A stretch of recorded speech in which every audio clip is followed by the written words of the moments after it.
You wake up in the bustling streets of ancient Rome. The sun is rising, merchants are shouting, sandals are slapping against stone roads, and somewhere in the distance a goat is screaming at a cabbage. It's morning, time to freshen up. You stretch, yawn, walk to your wash basin, and reach for a nice refreshing cup of urine. Yes, urine. Not because you've completely lost control of your life choices. No, because you are a respectable Roman citizen who cares deeply about dental hygiene. Welcome to the strange, confusing, and slightly disturbing world of Roman mouthwash.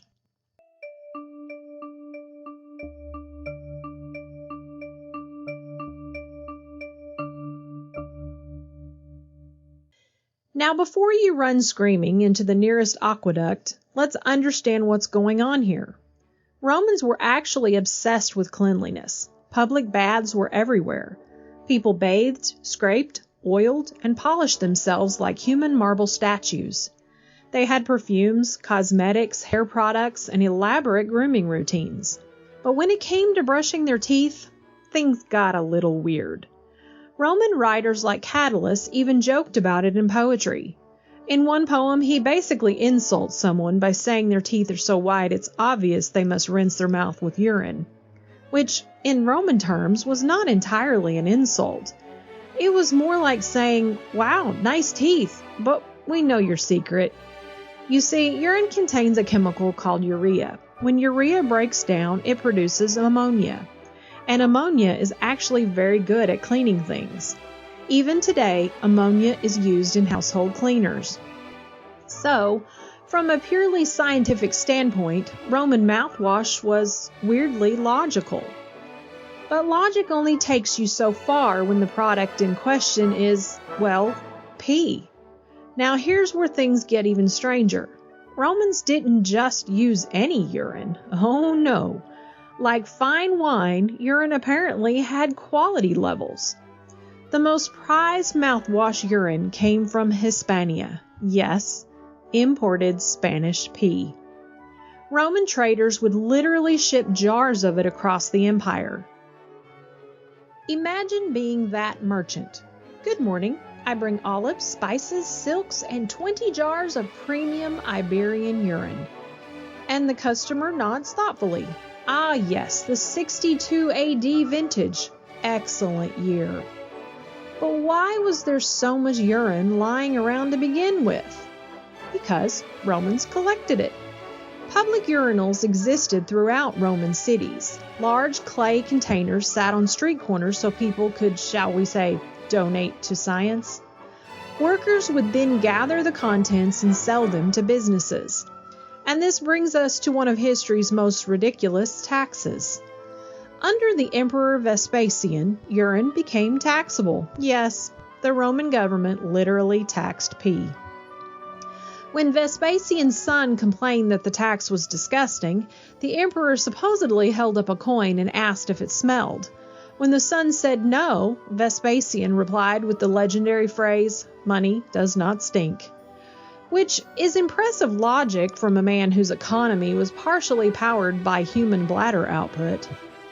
But mouthwash wasn't the only use for Roman urine.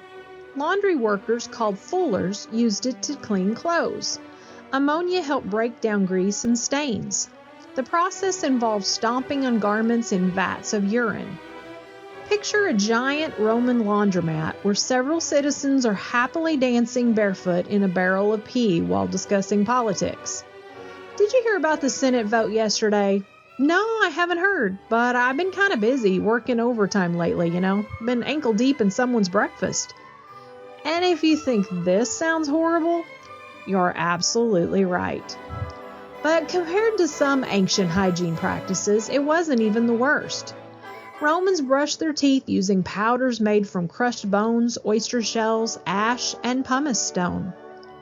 Basically the dental equivalent of scrubbing your teeth with volcanic gravel. Add a splash of urine rinse, and voila, sparkling smile. Now imagine a Roman morning routine. A man stands before a bronze mirror. He dips his toothbrush, often just a stick or cloth, into gritty powder made from crushed shells.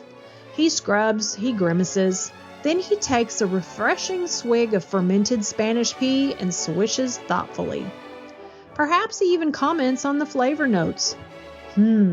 Earthy, slightly citrusy, excellent ammonia bouquet. Meanwhile, his neighbor walks in. Good morning, Gaius. Good morning, Lucius. Care for some mouthwash? Don't mind if I do. And somewhere deep in the future, dentists collectively faint. To be fair, Romans didn't know about bacteria or modern dentistry. They simply noticed that urine whitened teeth and cleaned cloth.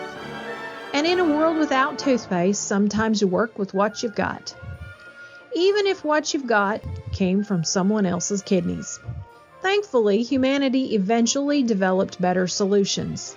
Minty toothpaste, dental floss, electric toothbrushes, and most importantly, a strict cultural agreement that mouthwash should never, under any circumstances, be shipped in jars from Spain. So the next time you squeeze toothpaste onto your brush and complain about going to the dentist, just remember the citizens of ancient Rome. People who conquered half the known world, built roads across continents, engineered aqueducts that still stand today, and then woke up every morning and gargled with pee. History is a magnificent, ridiculous place.